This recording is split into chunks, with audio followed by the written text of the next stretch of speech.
अच्छा, ध्यान से पूरी बातों को समझिएगा बच्चों। सबसे पहले हमें ये जानना होगा कि cost of goods send by consignor. अच्छा, कंसाइनर ने कितना यूनिट सेंड किया और उसका मॉनेटरी वैल्यू क्या है, ये हम लोग जान लेंगे बच्चों। उसके बाद हम लोग ऐड कर देंगे बच्चों all the expenses incurred by consignor. Consignor ने गुड्स सेंड करने में, कंसाइन करने में, जिसको हम कहते हैं बच्चों आउटवर्ड कंसाइनमेंट। तो आउटवर्ड कंसाइनमेंट में यानी कि कंसाइनर जब गुड्स को कंसाइन कर रहा होता है तो उसने टोटल कितना एक्सपेंस किया, आपको ये ऐड करना पड़ेगा। इससे बच्चों total cost of goods send पता हो जाता है। अच्छा, ये आप आसानी से जान लेते हो बच्चों कि कंसाइनर ने जो गुड्स भेजा है उसका टोटल कॉस्ट क्या है। मेरी बात को ध्यान से समझिएगा बच्चों। सबसे पहले हम लोग ये जानते हैं कि कंसाइनर ने कितना गुड्स भेजा और उसको सेंड करने में कितने एक्सपेंसेस लगे, ये भी मैटर करता है बच्चों। जब हम लोग इस दोनों को ऐड कर देते हैं बच्चों, इस दोनों को ऐड कर देते हैं तो हमें ये पता हो जाता है total cost of goods send by consignor. Consignor ने कंसाइनी को कितने का गुड्स भेजा है। अब सवाल ये खड़ा हुआ बच्चों, कहीं ना कहीं cost of goods not reached the city of consignee. अब बच्चों ये भी तो हमको देखना होगा कि गुड्स तो आपने भेजा लेकिन कितना गुड्स कंसाइनी तक नहीं पहुंचा। अब इसके दो वजह होंगे बच्चों, या तो उस प्रोडक्ट की चोरी हो गई होगी इन ट्रांजिट, या फिर गुड्स अभी रास्ते में ही है, स्टिल इन ट्रांजिट। यही दो चीज हो सकता है। तो बच्चों हम ये जानने की कोशिश करेंगे कितना गुड्स की चोरी हो गई, लॉस्ट हो गया, खो गया, या कितना गुड्स ट्रांजिट में स्टिल है। बच्चों हम लोग इस दोनों फिगर को जब लेस कर देंगे तो हमें यह पता हो जाएगा कि cost of goods reach the city of consignee, मतलब कंसाइनी तक गुड्स कितना पहुंचा। अच्छा, पहले हम लोगों ने यह जाना बच्चों कि total cost of goods consignor जो भेज रहा है उसकी टोटल लागत क्या है एक्सपेंसेस को जोड़कर, और कितना कंसाइनी तक नहीं पहुंचा अगर हम उसको लेस कर दें तो हमें यह पता हो जाएगा बच्चों कि कंसाइनी तक जो गुड्स पहुंचा है कितने का, उसका कॉस्ट क्या है। अच्छा बच्चों, अब कंसाइनी के भी तो कुछ अपने खर्च होंगे, लॉजिकल बात है बच्चों, कंसाइनी के भी तो अपने कुछ खर्च होंगे। तो add non recurring expense incurred by consignee. जो नॉन रेकरिंग एक्सपेंसेस है बच्चों, जो कंसाइनी खर्च किया उसको हम लोगों ने ऐड कर दिया। फिर कहता है बच्चों cost of goods received by consignee. इससे आपको ये पता हो जाएगा बच्चों कि कंसाइनी के पास जो गुड्स एग्जैक्ट पहुंचा है उसकी कीमत क्या है। देखिए बच्चों, एक बार स्टार्ट से समझिए। कंसाइनर ने जितने का गुड्स भेजा उसको सेंड करने में जो एक्सपेंस लगा, ठीक है, देखिए एक बात समझिए, थोड़ा सा पेशेंस रखिएगा बच्चे। कंसाइनर ने जो गुड्स सेंड, हम लोग बच्चे सबसे पहले इसके कॉस्ट को जानते हैं, उसके बाद हम लोग ऐड करते हैं बच्चों इसमें एक्सपेंस जो कंसाइनर का लगा, ठीक है। अच्छा, हमें एक फिगर पता हो जाता है बच्चों जिसको हम कह सकते हैं cost of goods send by consignor. इसके बाद बच्चों इसमें से कितना गुड्स कंसाइनी तक नहीं पहुंचा वो हम लोग लेस कर लेंगे, डिडक्ट कर लेंगे। उसके बाद बच्चों जो गुड्स पहुंचा इसमें कंसाइनर का कितना खर्च लगा एक्सपेंस, वो हम ऐड कर लेंगे। चलिए एकदम धैर्य से देखिएगा बच्चों, बहुत अच्छे से आपको बताने की कोशिश की गई है ए और बी और सी करके। अब सवाल ये खड़ा हुआ बच्चों कि एक्सपेक्टेड नॉर्मल लॉस।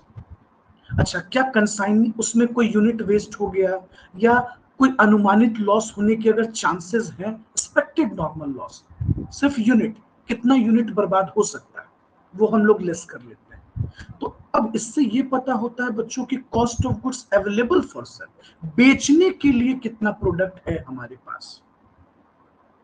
सिंपल सी बात है बच्चों, बेचने के लिए कितना प्रोडक्ट है ये हमें पता हो गया, और हमें ये पहले से पता है बच्चों कि कितना गुड्स जो कंसाइनी के पास गुड्स आया उसका कॉस्ट कितना है? चलिए बोलिए बच्चों, यहां तक कोई दिक्कत?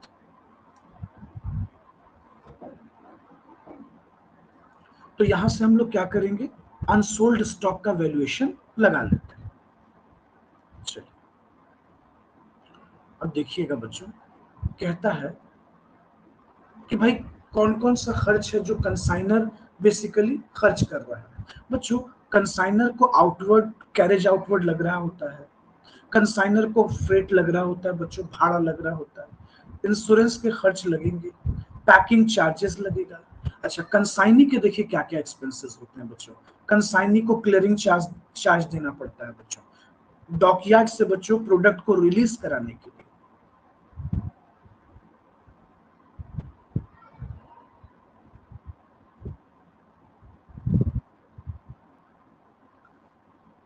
बच्चों कंसाइनर और कंसाइनी को भी तो एक्सपेंस बियर करना पड़ता है ना।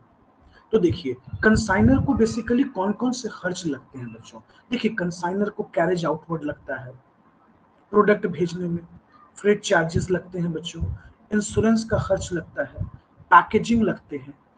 ऐसा नहीं बच्चों कि कंसाइनी को किसी तरह का एक्सपेंस बियर नहीं करना पड़ता है। क्लियरिंग चार्जेस, बच्चे कंसाइनी भी तो बंदरगाह पे एक्सपेंसेस पे कर रहा होता है प्रोडक्ट को रिलीज करने के लिए। कस्टम ड्यूटी लगा बच्चों, कैरेज इनवर्ड, ट्रांसपोर्ट चार्जेस लगा बच्चों, चार्जेस अप टू गोडाउन का चार्जेस हम लोग पे कर रहे होते हैं। अगर हम ऑफ रेकरिंग चार्जेस की बात करें बच्चों, रेकरिंग नेचर की, तो वेयर हाउस चार्जेस जहां प्रोडक्ट स्टोर किया जा रहा होता है बच्चों, इंश्योरेंस चार्जेस हम पे कर रहे होते हैं, ऑफिस और एडमिनिस्ट्रेशन का खर्च लगता है बच्चों कंसाइनी का, सेलिंग एंड डिस्ट्रीब्यूशन में कंसाइनी खर्च करता है बच्चों, गोडाउन रेंट कंसाइनी पे कर रहा होता है। तो इस तरीके से कुछ खर्च नॉन रेकरिंग है और कुछ रेकरिंग भी है। आइए, तो सवाल ये खड़ा हुआ सर कि ये तो हम लोग समझ गए, सर एक बार इस मैटर को फिर से रिकॉल कर दीजिए कि सर कंसाइनी जो गुड्स कैलकुलेट करेगा वो किस तरीके से निकालेगा सर रियलाइजेबल वैल्यू। देखिए चलिए देखिए बच्चों, प्रैक्टिकल स्टेप क्या क्या है जो हम लोग फॉलो करेंगे, एक बार फिर से रिकॉल करते हैं। ठीक है, आप लोग इसको नोट डाउन कर लीजिएगा बच्चों, पॉज करके वीडियो पॉज करके लिख लीजिएगा। देखिए बच्चों, सबसे पहले हमको चाहिए क्या बच्चों, तो अपने को चाहिए बच्चों computation of cost of unsold stock. Unsold stock, सबसे पहले तो बच्चे हमें यह जानना है कि कंसाइनर ने कंसाइनी को टोटल प्रोडक्ट कितना सेंड किया। हम लोग दोनों चीज कैलकुलेट करते हैं बच्चों, उसने यूनिट कितना सेंड किया और उसका वैल्यू क्या था, उसका वैल्यू क्या था। उसके बाद बच्चे हम लोग ये जानने की कोशिश करते हैं कि कंसाइनी ने जो प्रोडक्ट सॉरी कंसाइनर ने जो प्रोडक्ट भेजा है, डिलीवर किया है, उसमें टोटल कंसाइनर का खर्च कितना लगा, उसको हम लोग ऐड कर देंगे बच्चों। अच्छा एक चीज नोटिस कीजिए बच्चों, जब हम ए और बी को ऐड करते हैं तो ये हमारे पास आ जाता है बच्चों total cost of goods sent. अच्छा total cost of goods sent, consignor ने जो गुड्स भेजा है बच्चों उसका टोटल कॉस्ट क्या है। अच्छा यहां आपको दो बातें पता है बच्चों, आप नोटिस करना, आपको यह भी पता है कि कंसाइनर ने कितना यूनिट सेंड किया और उसका वैल्यू क्या आया, ये आपने कैलकुलेट कर लिया। हाँ जी सर बिल्कुल, ये हमने कैलकुलेट कर लिया। उसके बाद बच्चे अब कंसाइनी के भी तो अपने कुछ एक्सपेंसेस हैं। बहुत बार ऐसा भी होता है बच्चों कि आपने तो गुड्स भेजा लेकिन कंसाइनी तक पूरा गुड्स पहुंचेगा इसकी गारंटी तो नहीं है बच्चों। गुड्स लॉस्ट इन ट्रांजिट, ये भी हो जाता है बच्चों। कभी कभी अपने साथ ये भी प्रॉब्लम हो जाता है, गुड्स स्टिल इन ट्रांजिट, या तो गुड्स बच्चों ट्रांजिट में लॉस्ट हो गए या अभी रास्ते में। तो जो गुड्स कंसाइनी तक नहीं पहुंचते बच्चों उसको तो हम लोग लेस कर लेंगे ना, तो उसको हम लोग लेस कर लेते हैं, तो फाइनली हमें ये पता हो जाता है बच्चों कि कंसाइनी के पास कितना गुड्स पहुंचा। देखिएगा बच्चों, कंसाइनी के पास कितना गुड्स पहुंच गया, cost of goods reached the city of consignee. लेकिन सवाल ये खड़ा हुआ बच्चों कि कंसाइनी के भी अपने कुछ खर्च लगते हैं, एक्सपेंसेस लगता है, नॉन रिकरिंग एक्सपेंसेस वगैरह है, तो हम लोग इस एक्सपेंसेस को बच्चों ऐड कर देते हैं। तो ये आ जाएगा हमारे पास cost of goods received by consignee. Consignee ने कितना गुड्स रिसीव किया, cost of goods received by consignee. चलिए, अगर कोई एक्सपेक्टेड लॉसेस है बच्चों, जो हो सकता है, वो हम लोग यूनिट को डिक्रीज कर देते हैं, तो हमें एग्जैक्ट पता हो जाता है कि cost of goods available for sale, कितना यूनिट्स बचा हुआ है, और जो बचा हुआ है उसका कॉस्ट क्या है। सिंपल समझिएगा बच्चों, कितना यूनिट बचा हुआ है, यूनिट, हम यूनिट जान लेते हैं बच्चों, और इसका कॉस्ट क्या है ये हमें पता हो जाए। इस तरीके से हम जान लेंगे बच्चों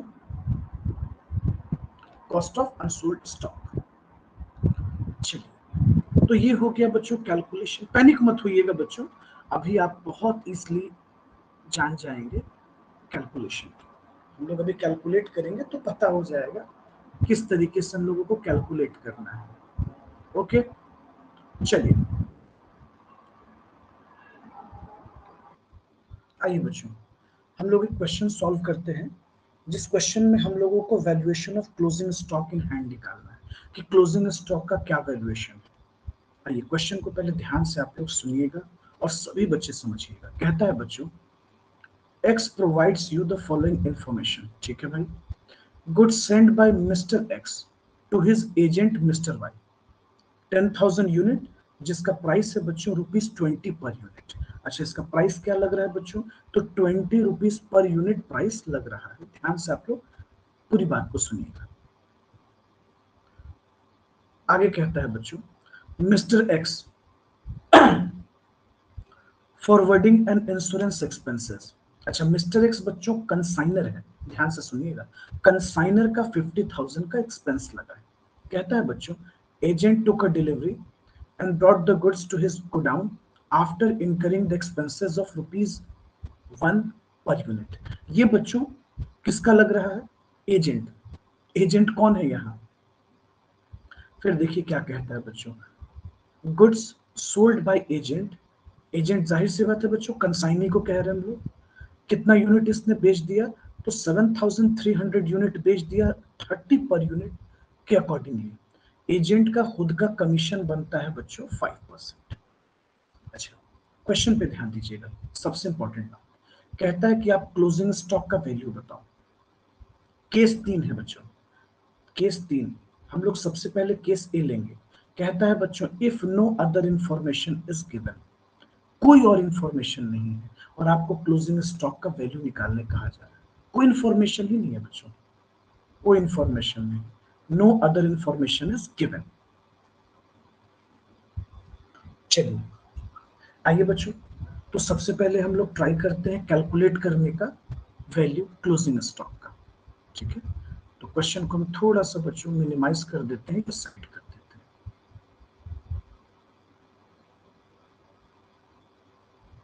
क्योंकि इसको कोशिश करते हैं मिनिमाइज करने का, नहीं हो पाएगा। अच्छा, क्वेश्चन बीच बीच में लाते रहेंगे बच्चों। तो हम लोगों को कैलकुलेट क्या करना है, तो statement showing the calculation of, हम लोगों को निकालना है बच्चों closing stock, valuation of closing stock. Case A ले लेते हैं बच्चों,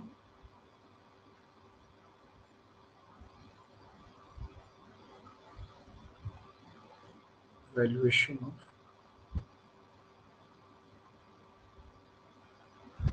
क्लोजिंग स्टॉक। चलिए, सबसे पहले हम लोग ये जानते हैं बच्चों कि कंसाइनर ने जो गुड्स सेंड किया उसका कॉस्ट क्या है। कॉस्ट ऑफ गुड्स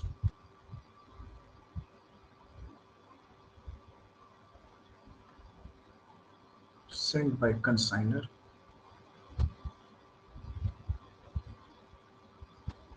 चलो, तो कंसाइनर ने कितना गुड्स भेजा बच्चों, यहां हम यूनिट लिख देते हैं और यहां अमाउंट लिख देते हैं। बच्चों, कंसाइनर ने 10,000 यूनिट प्रोडक्ट भेजा और एक यूनिट का प्राइस 20 रुपीज है, तो इसका मतलब टोटल 2 लाख रुपीज सेंड किया है। चलिए, उसके बाद हम लोग ऐड कर देते हैं इसमें एक्सपेंस। किसका एक्सपेंस है बच्चों, तो कंसाइनर,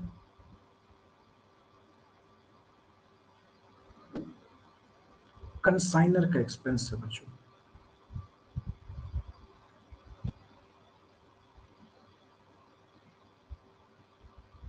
कंसाइनर एक्सपेंस। चलिए, तो कंसाइनर का कितना एक्सपेंस लगा है बच्चों, 50,000 रुपीज ऐड कर दिया हमने। अच्छा, अब बच्चों इससे हमें यह पता हो गया कि टोटल कॉस्ट, कंसाइनर का टोटल कॉस्ट कितना लगा, total cost of goods Saint, ये हो गया बच्चों 2,50,000 रुपए। मतलब बच्चों कंसाइनर ने जो गुड्स भेजा उसका ये कॉस्ट आ रहा है बच्चों, total cost of goods Saint. अब सवाल ये खड़ा हुआ बच्चों कि कंसाइनी ने भी तो खर्च किया है, क्वेश्चन में क्या कह रहा था बच्चों, 1 रुपीज पर यूनिट, तो ऐड कर देते हैं एक्सपेंस बाय कंसाइनी। इसको ऐड कर देंगे बच्चों एक्सपेंस बाय कंसाइनी। चलिए, कंसाइनी ने कितना एक्सपेंस किया बच्चों, 1 रुपीज पर यूनिट, तो ये हो गया अपना 10,000 टोटल एक्सपेंसेस। यहां तक को दिक्कत, ये आ जाएगा बच्चों अपने पास टोटल 2,60,000, 2,60,000, यानी कंसाइनी ने जो गुड्स रिसीव किया इसका कॉस्ट है बच्चों, कॉस्ट ऑफ गुड्स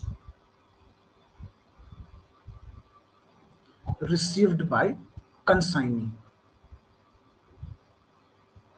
समझे बच्चों, कंसाइनी ने जो गुड्स रिसीव किया उसका कॉस्ट आया 2,60,000 रुपीज। अब हमें यह जानना है बच्चों कि टोटल गुड्स कितना यूनिट रिसीव किया है बच्चों, ये भी 10,000 यूनिट ही रिसीव किया है। ये भी रिमार्केबल बात है, थोड़ा नोटिस रखिएगा, क्योंकि वेस्ट कुछ भी नहीं हुआ। अब हम लोगों को निकालना है कॉस्ट ऑफ अनसोल्ड स्टॉक। आराम से निकाल सकते हैं बच्चों, हंसते खेलते निकाल सकते हैं। देखिए, कॉस्ट ऑफ अनसोल्ड स्टॉक मतलब स्टॉक इन हैंड। बच्चों आप एक बात बताओ, आपका टोटल खर्च कितना लगा कंसाइनी तक प्रोडक्ट पहुंचने में, 2,60,000 रुपए। अच्छा, 2,60,000 रुपए कितने यूनिट पर लगा बच्चों, तो 10,000 यूनिट पर लगा हमारा। क्वेश्चन कहता है बच्चों कि कंसाइनी ने टोटल कितना प्रोडक्ट बेच दिया, आप बताओ जरा। कंसाइनी ने बच्चों टोटल प्रोडक्ट 7,300 यूनिट सेल कर दिया बच्चों, तो इसका मतलब 2,700 यूनिट अनसोल्ड है। सिंपल सी बात है, अनसोल्ड है। तो हम लोग क्या करेंगे, एकदम रिलैक्स रहिए, एकदम रिलैक्स। सर हमारे पास जो क्लोजिंग स्टॉक है वो है टोटल 2,700 यूनिट। आप चेक कर लो ना बच्चों, 10,000 आया था जिसमें से 7,300 बेच दिया गया, बचा कितना, 2,700। कैलकुलेटर निकालते हैं बच्चों, इसको पहले हम लोग कैलकुलेट कर लेते हैं। देखिएगा, 2,60,000 डिवाइडेड बाय 10,000 इनटू 2,700, ये आता है बच्चों 70,200 रुपीज। सिंपल बच्चों, ये आ गया हमारे पास क्लोजिंग स्टॉक का वैल्यू। क्या आ गया, क्लोजिंग स्टॉक का वैल्यू 70,200। बात कर दो, एकदम इजी। तो केस ए हम लोगों ने बच्चों पढ़ लिया है। तो आप ऐसा कीजिए कि अब इसको पॉज कीजिए, आप इसको लिखिए पहले बच्चों। आपने लिख लिया होगा पॉज करके, अब आगे चलते हैं बच्चों। केस बी देखिए, देखिए केस बी में क्या कह रहा है, ध्यान से समझिए बच्चों। केस बी में कह रहा है if owning to fall in the market price the value of normal stock is to be reduce by 10%। अच्छा, मार्केट प्राइस फॉल करने के कारण बच्चों जो नॉर्मल स्टॉक है वो 10% से रिड्यूस कर गया है। कितने परसेंट से? 10% से रिड्यूस कर गया है। बच्चों आपको पता है आप हायर वैल्यू तो लिख नहीं सकते हैं, आप रियलाइजेबल वैल्यू और cost which ever is less, जो लेस होगा, तो रियलाइजेबल वैल्यू तो यहां लेस हो जा रहा है ना बच्चों। आइए देखिए अब केस बी बनाते हैं। देखिए केस बी बनाते हैं। केस बी में अगर हम बात करें बच्चों, केस बी में तो देखिए हम लोगों ने कॉस्ट कितना निकाला था, 70,200 रुपीज। अभी हम लोगों ने कैलकुलेट किया था ना बच्चों। देखिए कॉस्ट ऑफ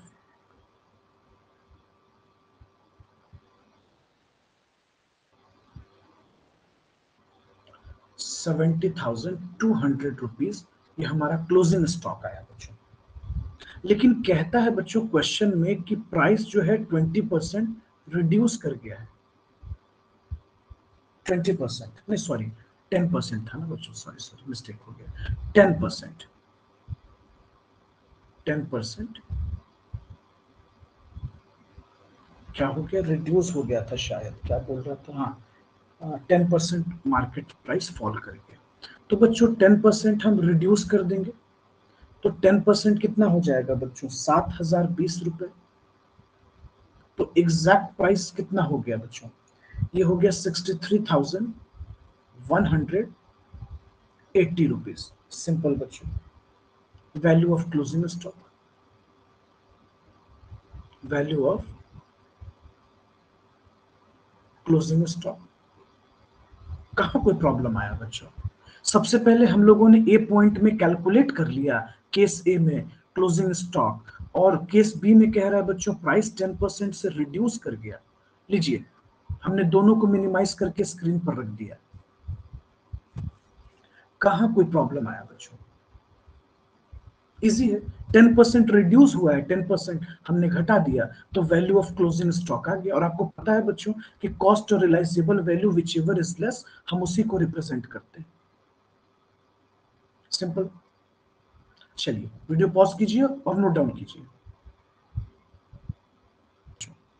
केस सी देखते हैं, ध्यान से देखिएगा बच्चों। केस सी में कहता है due to depression special trade discount of 10% आपको देना पड़ रहा है ताकि आप प्रोडक्ट को मार्केट में सेल कर सको। अच्छा बच्चों अब केस सी बहुत इंटरेस्टिंग हो गया है। केस सी जरा देखिएगा। तो बच्चों आपको पता है कि कॉस्ट और एनआरवी जो लेस होगा वही हमारा वैल्यू होता है। देखिएगा बच्चों, कॉस्ट और NRV, net realisable value which is less. बच्चों हम लोगों के पास कॉस्ट ऑफ क्लोजिंग स्टॉक कितना आया? बच्चे हम लोगों ने कॉस्ट ऑफ क्लोजिंग स्टॉक कितना निकाला? क्लोजिंग स्टॉक का कॉस्ट बच्चों सिंपल आया था हमारे पास 70,200 रुपीज। कॉस्ट तो आ गया, अब हम लोग लाएंगे बच्चों नेट रियलाइजेबल वैल्यू।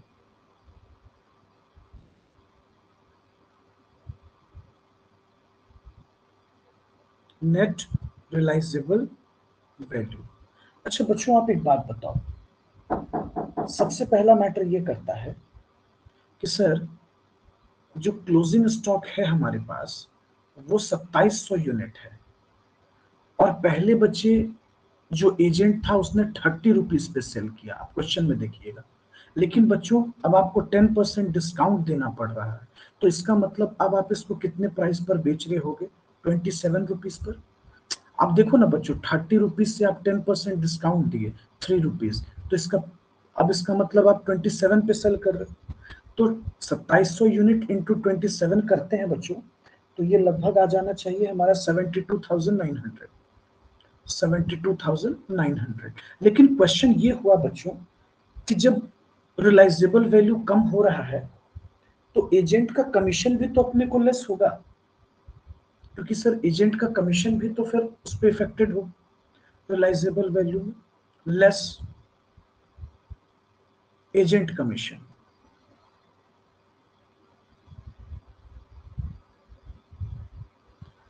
तो 72,900 का हम 5% कैलकुलेट करेंगे बच्चों, तो ये 5% हमारा कितना हो जाता है,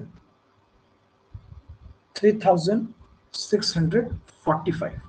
बच्चों ये टोटल हमारे पास एनआरवी हो गया, नेट रियलाइजेबल वैल्यू, ये हो जाता है हमारे पास माइनस करने पर 69,255 रुपीज बच्चों। रूल क्या कहता है बच्चों, कॉस्ट और NRV which ever is less, आप ही बताइए यहां पर लेस कौन है, एनआरवी लेस, तो जाहिर सी बात है बच्चों कि क्लोजिंग स्टॉक का जो वैल्यूएशन है, वैल्यू ऑफ क्लोजिंग स्टॉक क्या हो जाएगा आपका 69,255। अच्छा, बहुत बच्चे कंफ्यूज हो रहे होंगे कि सर ये नेट रियलाइजेबल वैल्यू का मैटर थोड़ा सा क्लियर कीजिए। देखिए अभी जस्ट हम लोगों ने पढ़ा है, बट फिर इसको एक बार देखते हैं। देखिए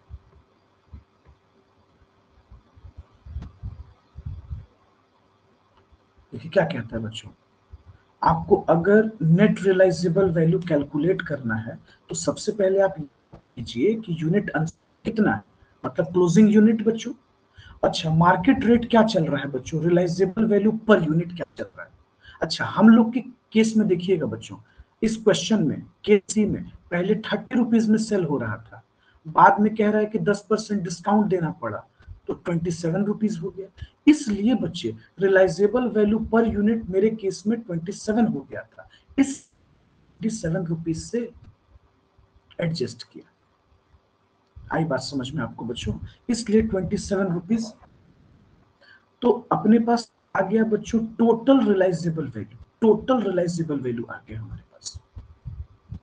अच्छा, चूंकि हम लोग एजेंट को कमीशन भी दे रहे थे, देना होता है, तो लेस रियलाइजेशन एक्सपेंसेस जो भी लगा उसको लेस कर लेंगे, ये आ जाएगा बच्चों नेट रियलाइजेबल वैल्यू, एनआरवी। इसी से हमने कंपेयर किया बच्चों, ये हो गया हमारा एनआरवी, और हमने फिर निकाला था कॉस्ट, whichever is less।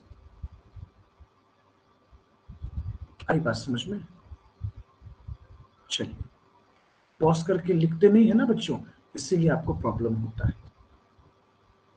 लीजिए हम मिनिमाइज कर देते हैं, आप अपने फोन पर इसको जूम करके तीनों क्वेश्चन को सॉल्व कर लीजिए और कॉपी में नोट डाउन कीजिए बच्चों। होप सो आपने लिख लिया होगा, नोट डाउन कर लिया होगा। आइए बच्चों हम लोग हैं वैल्यूएशन ऑफ क्लोजिंग। अच्छा, अब हम लोग बच्चों उसके वैल्यूएशन टू गुड्स है, तो एक क्वेश्चन है बच्चों अपने को दिया हुआ, आइए इस क्वेश्चन पे हम लोग थोड़ा डिस्कशन कर लेते हैं। देखिए बच्चों क्या कह रहा है, कह रहा है mister x provide you the following information. इन्होंने गुड्स भेजा किसको, अपने एजेंट को, एजेंट का नाम क्या है बच्चों, वाई। कितना यूनिट भेजा, 10,000 यूनिट, 20 रुपीज पर यूनिट, ठीक है।